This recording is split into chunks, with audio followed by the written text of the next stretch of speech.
Part 2 of Billboard's 10 hottest female rappers right now list. So we're in our top 4. If you haven't, make sure you check out part 1 so you can see 10 through 5. So number 4 is Doja Cat. I don't have too much of an opinion on her. I used to like her music. A lot of her personal antics threw me off, and I also always considered her a pop star more than a rapper. You know, a lot of people can do both, but you always have your main lane, and I feel like her main lane is pop. But anyway, they say Doja Cat's pivot back to rap with her 2022 album Scarlet was always a little overstated. Even on her supposed pop singles, she was still consistently out rapping the overwhelming majority of real MCs. But she left little doubt with her bars on the acclaimed top 5 charting album, featuring bangers like Demons, F the Girls, and Attention, that she belonged near the top of any best right now discussions. And with her crossover smash Paint the Town Red, she even managed to end the longest drought for hip hop atop the Hot 100 in over 20 years. So that sounds like it was a major deal. So good for her. That's why I said it's like I'm gonna let them put her in rap because that's what they want to do. I feel like she's a pop star, but she is big. You know what I mean? So her being at number 4 is cool. But it's just like if it was my personal list, she wouldn't be on the list. Somebody else who really is a rapper and really does hip hop frequently and regularly would get that spot. She's kept the momentum from enrolling in 2014 with the deluxe Claude reissue of Scarlet, arriving in April, a week before her first ever headlining set at Coachella. Meanwhile, her spellbinding Agora Hills continues to hang around the top half of the Hot 100, 35 weeks after its October debut. Number 3, Megan Thee Stallion. I'm happy to see her here. I agree with this spot. I think that out of a lot of this new crop of female rap girls that we have, and I'm talking about Cardi, Megan, Lotto, City Girls, who else is real kind of mainstream? Lotto, Ice Spice, Sexy Red. Megan is the one with the most talent to me. JT is decent and Lotto is decent, but Megan is the one that I personally feel has the most talent out of the new crop of girls that debuted and became mainstream 2016, 2017 and on. So it says, when it comes to stars hailing from the 4th largest city in the U.S., none shine brighter than Miss Beyonce Giselle Knowles Carter, but even Cowboy Carter would tip her hat to H-Town's head hottie. She did as much this past October when she invited Meg to perform their 2020 hit Savage remix during the Houston stop of the Renaissance Tour. For most artists, collaborating with Queen Bee on a Hot 100 #1 would be the highlight of their career. But for Meg, that wasn't the chart peak of her 2020, as the Body Cardi B collab WAP spent 4 weeks atop the chart later that year. That's just what Meg does, make hits. Whether solo or with other A-listers, Meg's Midas touch allows her to go up against any rapper, male or female. Just look at her last chart topper. The major rap headline for 2024 has been the blockbuster beef between Kendrick and Drake, which resulted in a bunch of great diss tracks. But before those two titans started their back and forth, Nicki and Megan kicked the year off with their own beef, with the latter dropping Hiss, which debuted at #1, becoming her first unaccompanied record and third in total to reach the top spot.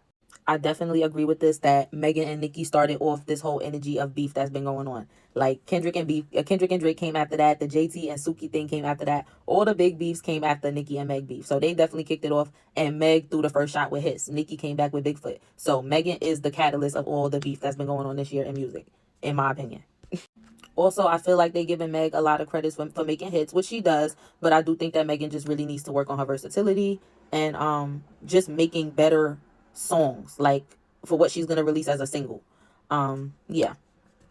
And then they kind of threw a little bit of shade. They said his took the top spot, but even though it didn't stay there long, it generated enough momentum for Megan to close a deal in February with Warner Music Group to distribute music released through her Hot Girl Productions. It also came at a perfect time as she was gearing up for her first solo headline and arena tour, the Hot Girl Summer Tour, which we know she's on right now. The reviews that I've seen have generally been mixed. Some are very positive, some are not so great.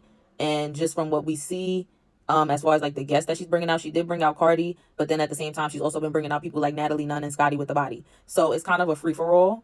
All of the guests aren't musicians, but it does seem like, it's her first tour and it's doing well. So kudos to her on that. They also said that's just music, and they get into all of Megan's business endeavors, which also help her to be higher on the list, similar to what I said about Cardi B. Coach, Cash App, Revlon, and Nike. She has had deals with all of these companies in the last few years. Okay, number 2, Sexy Red. Now, if you follow my content, you know that I literally ignore Sexy Red, and I really do not give her any attention or reviews. But we are talking about who the general public feels like is hot and who is getting a lot of buzz, who's doing shows, who's making a lot of money, whose music am I seeing on TikTok and on the charts. And Sexy Red is number 2 right now. She is very hot. Do I think this is a permanent spot? Time will tell. Personally, I don't think so. I don't think she has the staying power, and I think that the fans are very fickle. When they like somebody, they like them so much, and then as soon as they get tired of them, they start throwing them away. And we're seeing it happen with Ice Spice in real time, We've seen it happen with Carisha. We've seen it happen with Sweetie. And I feel like the common denominator with all of those girls, which is similar to Sexy Red, is that the lyrical talent was not there. And eventually the people got tired. So we'll see if it's, permanent. But I do think that it's a good placement for her. So it says, imagine being able to make bangers and go viral so easily, so much so that people start to think there must be some kind of conspiracy afoot. They make up excuses for your success because you're too charming, your beats are knocking, and the streets love you. And I also say that a lot of Sexy Red's thing is that the men in the streets love her and rock with her more than the other girls because she comes off more authentic than them. And a lot of her stuff is like clickbait and shock value, but that does help when you're trying to be hot. We just talking about who's hot and who got the most buzz. So that shock value stuff that she does helps her have the number 2 spot on this list as well. When Sexy Red's Pound Town live performance first went viral, people thought she was a flash in the pan. They called her ghetto, said she was a bad influence, etc. Her detractors don't notice her humor and attention to detail, the way her music often calls back to Waka Flocka Flame and Gucci Mane. And her outlandish moves benefited her on the charts as she's carved out Hot 100 hits like Get It Sexy and Ski. She's also social media savvy and has viral live performances and is even now making appearances at NFL games and WWE shows. What's not to love? Get off your C, Dolores Tucker, I don't know who that is, and let Sexy Red have fun because the St. Louis rapper is here to stay. At the end of the day, I hope she is here to stay. Like I said, her music is bops. It's just always not for me. It's something that I want to hear when I'm out and having a good time, but it's not something that I'm going to just put on in the car or when I'm just sitting in the house.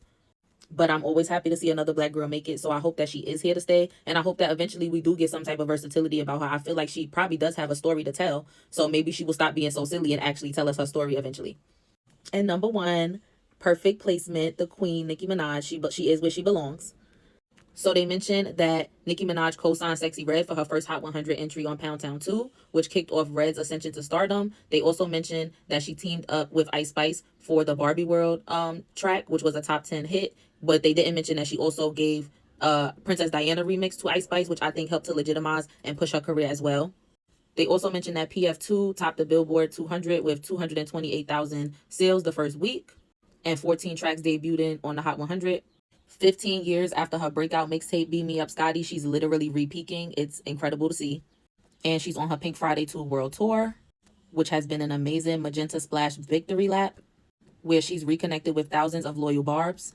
The tour has made about $2 million so far, and as we know, she is overseas right now, and she will be back in the fall for leg 2 of the North American part, proving that no matter what's going on in the world of rap, Nicki Minaj remains the sun that other planets continue to orbit. Period.